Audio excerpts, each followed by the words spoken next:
Well, it all comes down to the four factors of your facility, your personnel, your equipment, your supplies. So having the facility to bring the contents back to, having the correct personnel that are trained and they're good at customer service, and then equipment and your systems, which pulls it all together. Right. So when you're starting out in the contents processing industry, obviously one of your biggest investments is your facility. What is the most important thing for a startup in this industry to have right?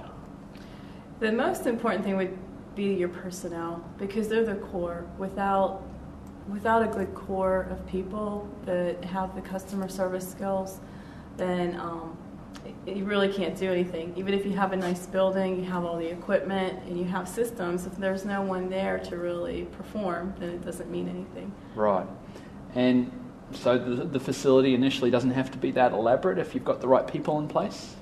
The facility could actually be very basic. So a triple bowl sink, stainless steel sink with 2 drain boards, and then several tables where you can start to unpack the boxes, clean them, and repack them. So it could be very basic. And I suppose similarly with equipment, there's a lot of equipment out there. How good and how important is that equipment?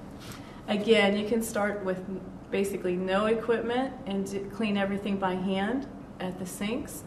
Or the very first piece of equipment I would recommend purchasing, making the investment in, it would be the ultrasonic system. So an ultrasonic tank would allow you to speed up the cleaning process, but that's only if you have a large amount of volume. So it's just part of the growth process with a division. Right. And when it comes to systems, that really needs to be in place right from the pack out, doesn't it? Yes.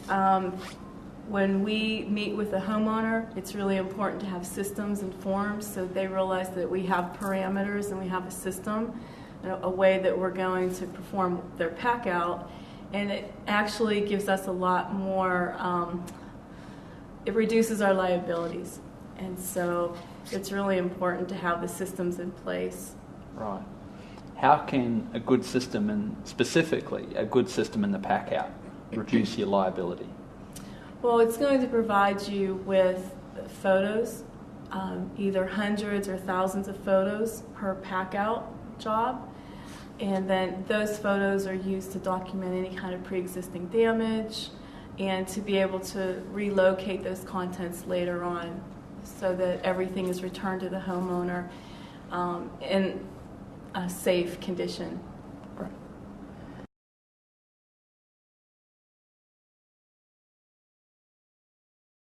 Just have in place some basic procedures and systems. So they want to have a procedure to put into place when they do their first pack out. And that would consist of forms and the employees knowing what to say or not to say and being able to proceed with the homeowner in an organized fashion.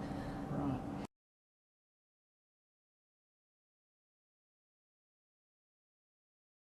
The communication is key. The first day, we really need to get a lot of input from the insured. Ask a lot of questions. Ask them things like, what's most important to you? What contents do you have that are worth maybe $1,000 or more? We want to be able to identify high-value contents in the home. We want to ask them things that are important to them, like what contents would you need next week or within 2 weeks? And so that we can process those quickly and get those back. And we need to know if they have any antiques and artwork, and just establish the fact that we do have procedures and that we are gathering a lot of information from them on that first day. Right. And that makes the job go a lot smoother, doesn't it, if you're communicating well with the homeowner right from the beginning? Yes, the communication, but then the next step is also documenting all that information, taking lots of notes, maybe taking photographs, and even taking videos of the entire walkthrough. Great. Well, Barb Jackson, Total Contentz, thank you very much for spending some time with us. Thank you.